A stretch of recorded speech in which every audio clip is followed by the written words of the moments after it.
Welcome to Pindar Poetry. We hope you learned something new. You start by confirming power. Check battery voltage and the specific window fuse. A blown fuse is the simplest fix. Once done, pry the switch bezel or remove the door panel to expose the motor and regulator. Do not rip trim.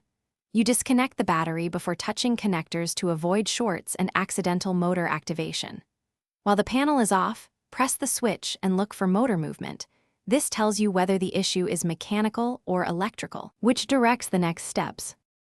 Now you isolate the fault. Use a multimeter to check for voltage at the switch harness when you press the button. This shows whether the switch or wiring is alive. Once you confirm voltage, bench test the motor by applying 12V momentarily. Watch for smooth rotation and no grinding, which indicates bad brushes or gears. Meanwhile, inspect the regulator.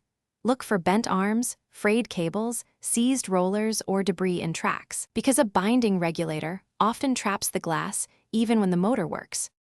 To finish, replace the failed component, swap the motor or repair the regulator, and lubricate tracks with silicone spray.